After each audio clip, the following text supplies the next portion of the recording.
ಆಮೇಲೆ ಇದು ನ್ಯಾಚುರಲ್ ಗಿಡ, ಇದು ಒಳಗಡೆ ಪಾಂಟ್ ಮಾಡಿ ಇದು ಗಿಡ ಬೆಳೆಸಿದ್ದು. ಇದು ನ್ಯಾಚುರಲ್ ಗಿಡ, ಇದಕ್ಕೊಂದು ಪಾಂಟ್ ಮಾಡಿದ್ದಾರೆ. ಇಲ್ಲೇ ಮತ್ತು ಎಲ್ಲ ಗೊಬ್ಬರ ಇದು ಹಾಕಿ ನೀರು ಹಾಕ್ತಾ ಇರ್ತೀವಿ. ಇದು ನೆಳ್ಳಲ್ಲಿ ಬೆಳೆಯೋ ಗಿಡ.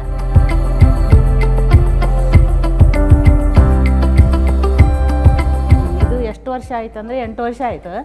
ಒಳಗಡೆನೂ ನ್ಯಾಚುರಲ್ ಗಿಡ, ಕಣ್ಣು ಬಿಟ್ಟರೆ ನ್ಯಾಚುರಲ್ ಆಗಿ ಕಾಣಿಸುತ್ತೆ. ಹಾಂ, ಇದೊಂದು ಮಿರರ್ ಇದೆ.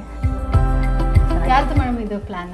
ಅಂದರೆ ಅದೇ ಮೊದಲು ಹೋಗಿದ್ದೀವಿ ನಾವು ಒಂದು ಕಡೆ, ಚೆನ್ನಾಗಿತ್ತು ಮಿರರ್. ಹಾಲಲ್ಲಿ ಹಾಕಿದ್ರೆ ಚೆನ್ನಾಗಿರುತ್ತೆ ಅಂತ ತಗೊಂಡು. ಅದು ಮಹಾರಾಜರ ಕಾಲದ್ದು ಮಿರರ್, ಅದು ಓಲ್ಡ್ ಪ್ಯಾಟರ್ನ್ ಮಿರರ್ ಇತ್ತದು.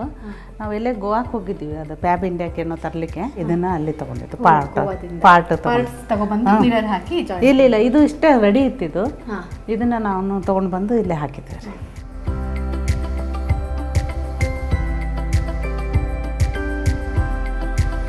ಆಮೇಲೆ ಇದು ಒಂದು ಹೋಮ್ ಥಿಯೇಟರ್, ಚಿಕ್ಕದಾಗಿ ಚೆನ್ನಾಗಿದೆ. ಹೋಮ್ ಥಿಯೇಟರ್ ಬೇಕಷ್ಟಿದೆ. ಅಷ್ಟೇ ಚಿಕ್ಸು 8-10 ಸೀಟಸ್ ಇರ್ಬೋದು.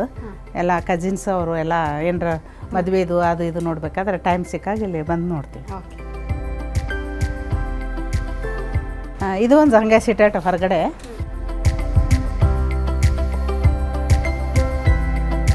ಸೊ ಫಸ್ಟ್ ಫ್ಲೋರಿಗೆ ಬಂದಿದ್ದೀವಿ ನಾವು ಇವಾಗ. ಇದು ಫಸ್ಟ್ ಫ್ಲೋರ್, ಅದು ಕೆಳಗಡೆ ಗ್ರೌಂಡ್ ಫ್ಲೋರ್, ಇದು ಫಸ್ಟ್ ಫ್ಲೋರ್. ಇದು ಮಕ್ಕಳದ್ದು. ಈ ಮಕ್ಕಳದು 2 ಮಕ್ಕಳಲ್ಲ, ಇಬ್ಬರಿಗೆ ಒಂದೊಂದು ಬೆಡ್ರೂಮ್ ಮಾಡಿದ್ವಿ. ಓಕೆ. ಈ ಚಿಕ್ಕವಳಿಗೆ ಇದು ಮಾಡಿದ್ವಿ.